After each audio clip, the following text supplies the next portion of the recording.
getting crystal clarity, because crystal clarity solves a lot of the mindset problems. The problem that most people have, though, is they don't have extreme clarity on what they want, why they want it, why it's important to them. But when you have extreme clarity on those things, number one, then you can go out there and reverse engineer the architectural plans to get you from where you're at to where you want to go. But then number two, I found that like people don't really have a burnout problem. They have a clarity problem. When you know what you truly want and why you want it, why it's important to you, it becomes pretty damn easy to go out there and execute on it. Now, it doesn't mean that you're not going to have hard days and that there's days where it's not difficult. Of course, those things are going to happen. I look at it like, okay, if we're bricklayers and we're just laying bricks all day long, every task that we do in our business is just laying bricks.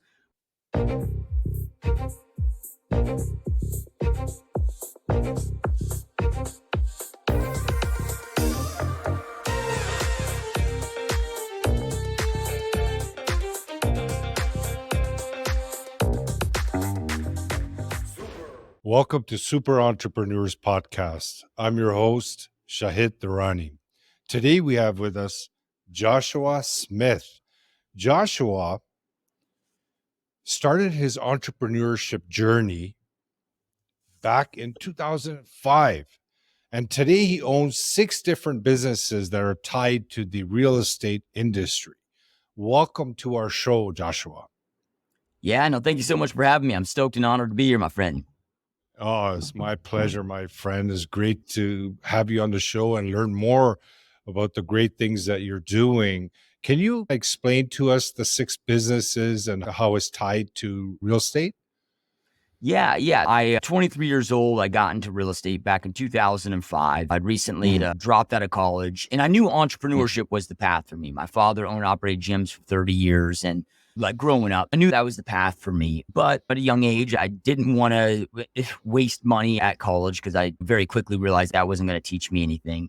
But I was just looking for, okay, what was that vehicle I could get into for a low barrier to entry that I could afford to get into? And real estate was it. You can go out there and take a 2-week crash course. You can sell other people's products for $1,000. You can be all in and go out there and start making money. And I didn't know if it was going to be a stepping stone or what that original path was, but I jumped into it and I just fell in love with it, man. I became obsessed with it. And not necessarily selling real estate itself. Not that I didn't enjoy that. When people think of realtors, right? Working with buyers and sellers. That was a fun process. But what I loved about it was just the amazing opportunity that vehicle created. I've yet to, and I've been involved in over a dozen different business ventures in a lot of different industries now. And I've had some successful exits and whatnot, but I've still yet to see anything that creates so many opportunities, again, with that low barrier to entry where anybody can get involved and it just builds off of it, which is such a life-changing industry. So once I discovered that, decided to go all in with it. And a lot of this happened on accident, to be honest with you. Originally, I was just focused on growing my own real estate business.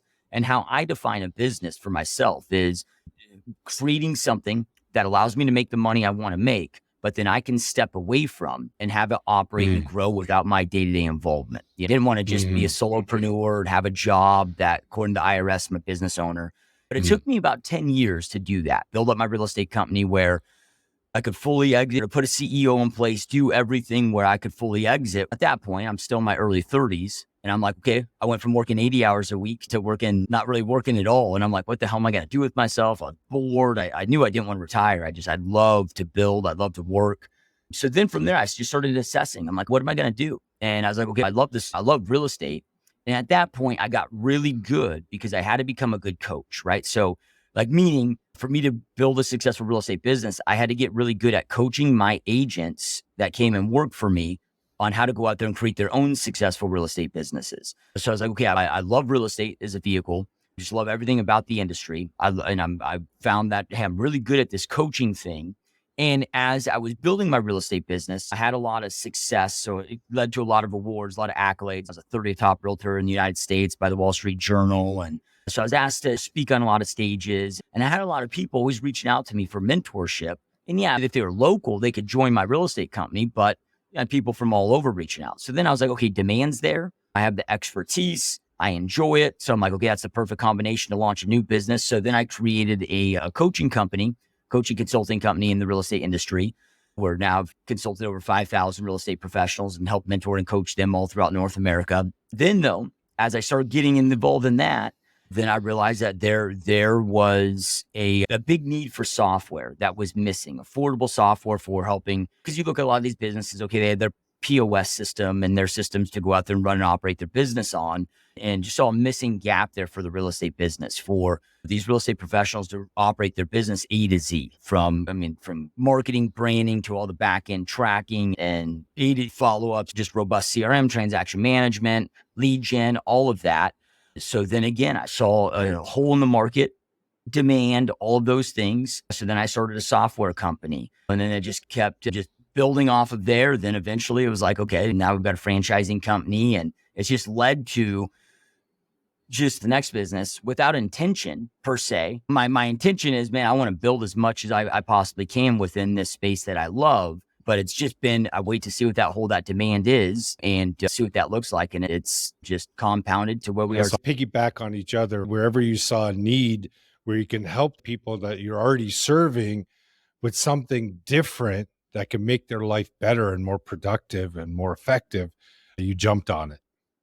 Yeah, the biggest mistake I made in my business career is, so I put together I'm like, okay, I really enjoy back end operations. Like, I'm a systems freak, and I love marketing and all the back end stuff, logistics. I love all the back end stuff, and I like the front end stuff too. But I realized, okay, you got a lot of these great entrepreneurs out there that are really good at the front stuff. They just really suck at the back stuff, right? So I created this team. Well, we put together a team of everything from bookkeepers to editors to programmers to system builders so we would handle the back end. And I was like, okay, I can go out there and create, let's just say, 100 strategic partnerships, where I have partners that I bring on. Now they're the expert, they're the name, they're the face. We handle the back end and just create these strategic partnerships. And I got to the point where I had 13 total of these, but my mistake was twofold, right? I didn't realize the amount of energy and effort that went into truly learning and mastering the different avatar of each different business. And then also the managing of the different personality of each business partner.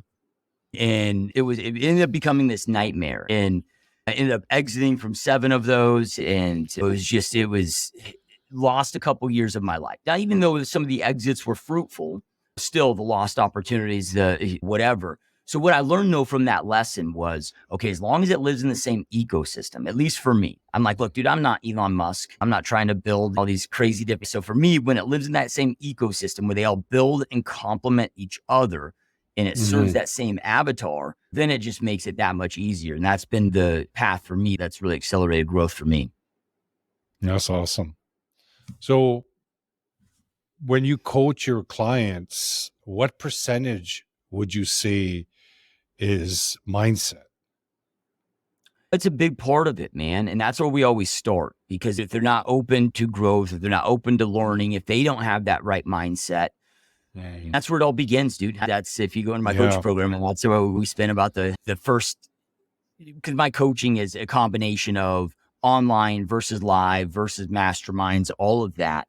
But yeah, that's where we all start with that. Because look, at the end of the day, not just mindset, but getting crystal clarity, because crystal clarity solves a lot of the mindset problems. The problem that most people have, though, is that they don't have extreme clarity on what they want, why they want it, why it's important to them. But when you have extreme clarity on those things, number one, then you can go out there and reverse engineer the architectural plans to get you from where you're at to where you want to go. But then number two, I found that, like, people don't really have a burnout problem. They have a clarity problem. When you know what you truly want and why you want it, why it's important to you, it becomes pretty damn easy to go out there and execute on it. Now, it doesn't mean that you're not going to have hard days and that there's days where it's not difficult. Of course, those things are going to happen. But when you know exactly, I look at it like, okay, if we're bricklayers, okay, and we're just laying bricks all day long, every task that we do in our business is just laying bricks. When you don't know what you're building, okay, that becomes very mundane and tedious and boring, and all those things can exist with burnout and whatnot. But when you know exactly what you are building and you've got the architectural plans that you're building for, so every single brick by brick, you're seeing progress.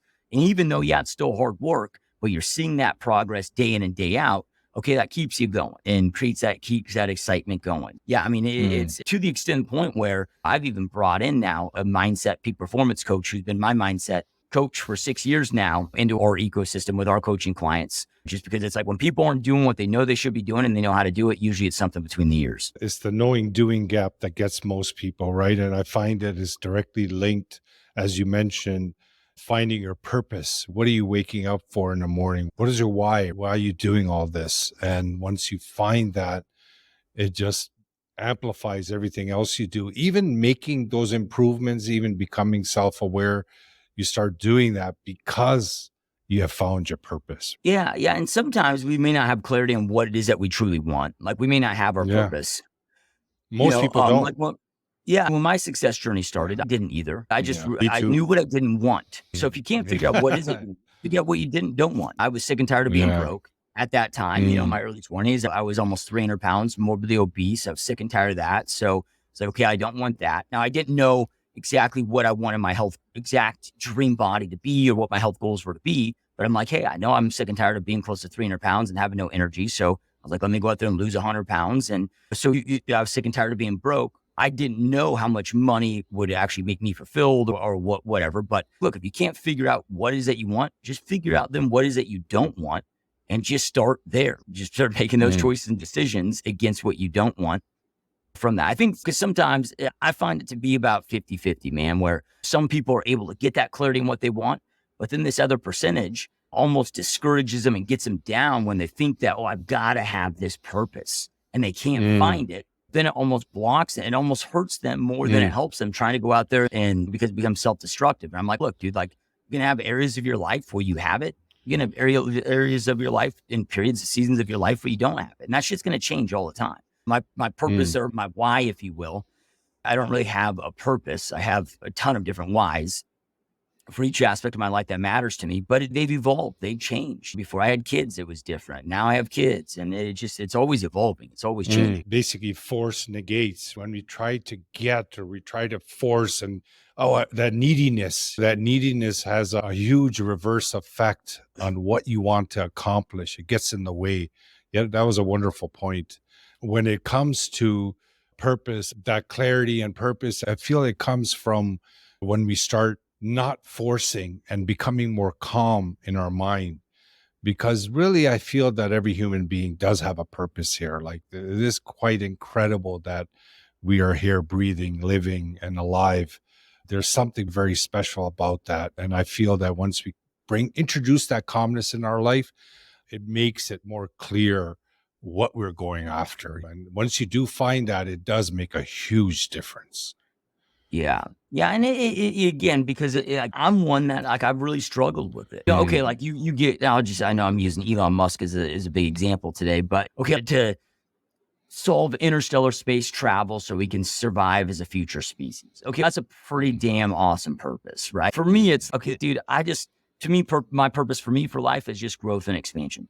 That's it. I just want to grow and expand into being the best version of myself. And that's it. I don't have some crazy, maybe inspiring to others. I'm just like, look, when I've discovered for myself, I feel most fulfilled when I'm growing, when I'm expanding, when I'm always working at becoming the best version of myself, trying to reach my potential, even though we may never reach our full potentials. But hey, man, it's like this infinite game with no finish line. Infinite.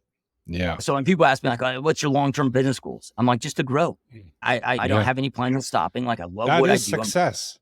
I'm just like, hey man, I just want that is and success.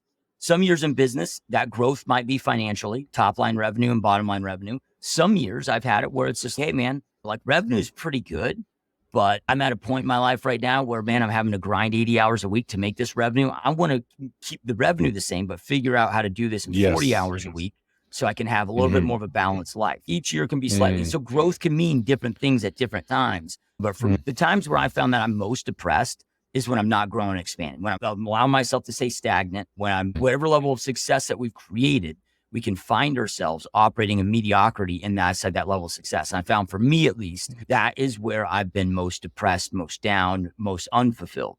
Each person's going to have their own journey with it. Yeah. You know what? We're goal-seeking organisms. We need to be going after something. And when we have that mentality or that mindset that I just need to grow, and each day you're just becoming better than you were yesterday, and you just have that mindset and you go after each day with that devotion for growth, you're just bound to grow. You're going to see success in different areas of your life.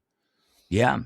Because then you get whatever you value. Okay. As an example, okay. if I'm truly serious, because words are hollow, actions show what we truly value. So if I truly value growth, okay, then I'm going to have an intentional growth plan. So, okay, every single day, I take 20 minutes every day going through a reflection process. Okay, what did I do over my last 24 hours? Was every activity that I got involved in congruent with getting me one step closer to getting to where I want to go and to getting to my goals of reality? Was I growing or was I not growing? And then I'm eliminating on things that got in the way and things that weren't in alignment with my goals that distracted me or pulled from my focus. And then from there, okay, then I plan. So I reflect. So I get from each and every day. And then I'm reflecting so I reflect on the day, and then I'll spend it. So that's the first half of it. And the next half is then I go out there and plan the next perfect day. But then you start asking yourself, okay, what do I need to do to grow? Like, what is the current biggest obstacles that I'm facing right now in my life and my business that if I overcome this and I get this thing dialed in, will take me to that next growth level? So then, okay, I can get laser focused, not just because if I just say I want growth, but I'm doing nothing to grow, then that just means I'm full of shit. And from there, it becomes my mastery plan. It becomes all of those things where to me, it just creates so much simplicity in life and business. Yeah, no, that's awesome. Can you share what you feel your innermost superpower is that got you to this point in your life? I would like to say some of it is, I used to say it was hard work and work ethic, but I think that's probably helped me in a lot of ways, but also has hurt me as much as it's helped me in a lot of ways, because I do love to work so much. I versus like where that can hurt me is get involved in things that maybe I shouldn't be getting involved in. Because I have over 100 people that work for me now today directly, and I might get involved in really I should be allowing them to develop their leadership skills. But I just love building, I love growing, and so sometimes I gotta always catch myself there. But I would say resilience, man. Just that. That's good. If you were to ask other people, they'd probably tell you that, oh, Josh's ability to go out there and take complicated things, simplify them, and build out systems and processes and simplistic ways that people can go out there and follow and execute, taking complicated things and simplifying them and wrapping around process and systems. And that's a good trait. And I found that to really serve No, that's me. excellent. But I would say do that, just that resilience, man. I've been just like most entrepreneurs' experiences, man, I've been in so many tough spots, and just that no matter what, just that never give up, show up each and every day. I don't know what time it is for you, but right now my time at 6 a.m. recording this, been in the office already for an hour. I'm up at 3 a.m. every single day, dude, 7 days a week, just at it. Like I have that ability to go out there and just push the boredom and be resilient no matter how difficult things are. And I get asked all the time, dude, are you just wired that way or whatever? And it's just, I'm sure it can be learned, but for me, I've just always been this way, man. That's great, man. These are things that entrepreneurs want to hear. There's so much focus on what's happening, the market, the economy, their current results. They bring their focus and their attention so much on that they lose that heart that they have for the purpose or the why or whatever they're working for towards. And that day comes, and when they wake up in the morning, the first thing they do, they check their phone, they check the emails, it puts them in that emotional state of a lower vibration. And then they say, what the hell is this? Another day. So they go and they start pushing towards that day. But what happens is when we are too focused on our results and what's happening on the outside, we lose that. Like for you, it sounds like you have a very clear and connected focus to what you're doing. It doesn't really matter what's going on. Like you're at it every day at the same level of energy, right? Yeah, 100%. And I found that energy management is much more important and valuable than time management. Yes. I'm very intentional with my energy, from the way that I eat to the way that I work out to I work with concierge physicians. I get my blood work done. Like I'm a freak when it comes to that stuff. But it serves me. Yeah, it allows me to go out there because I don't want to build these businesses, but then I'd be an absentee father. It gives me like, dude, I don't want to say infinite amounts of energy, but I've got a bunch of 18, 19, 20-year-olds that work for me. I run circles around them, even though I'm 41. But with that, and going back to your point, look, something that people need to realize, and hopefully people will listen to this from me in that, okay, I'm involved in real estate, right? And got involved in 2005. And then 2008 hits, worst housing market crash in recorded history.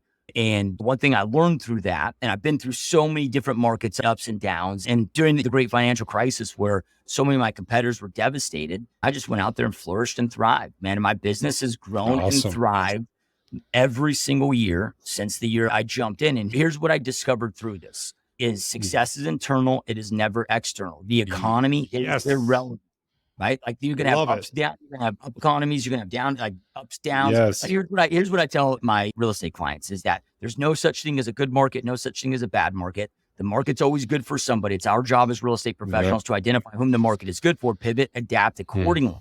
Let's change or die. Dude, like shit go. Things are always, but again, we can't. Victims blame outside circumstances. Winners never blame. Winners are like, hey, here's the cards that I'm dealt. How do I go out there and play these cards? Okay, we just got hit with COVID. How do we expand with COVID? We got to a point where you couldn't go show people homes. You couldn't go out there and do these different things. Okay, we just adapted. We went out there and figured that out. We had, again, massive growth years during that time. And yeah, the economy is doing crazy things right now. And where the economy is going, I truly believe that this thing is going to get nasty. This thing is going to get ugly. I think that it looks a lot more like 1930 than it does 2008, meaning I think that, because if you look at right now, if it wasn't for all this QE and monetization of debt, we'd be in a 16-year-long depression right now. I don't know how long we can go before the music stops here, but at some point, but I operate from a hope for the best, plan for the worst. So yeah, I'm prepping and planning for worst case scenario. And if it doesn't happen, I'm good to go. Then if it does happen, I'm good to go. But also I have full understanding that success is internal. It's not external. I will never blame the economy for either making me or breaking me. It's all internal, right? To sit there and worry about that shit and vote. Now, I'm not saying I'm being reckless with this or careless with this. Of course, I'm making preparations, right? Read Andy Grove's book, The Paranoids Survive. We got to be strategic. We need to be intelligent in our businesses. We need to. So I will go out there and I will plan for these different things and just figure out, okay, if it goes this way, what's our strategy? If it goes this way, what's our strategy? But I don't wrap myself up in concern of it because I know I dictate my own success. Awesome, Joshua. This is amazing. I want to say thank you so much for coming on the show, sharing your message and what you're doing. You can sense that energy. You have it and you're sharing it with others and how to amplify it, which is really important. I wish you all the success and growth. Do keep in touch. Appreciate you. Yeah, you as well, my friend. This has been fun.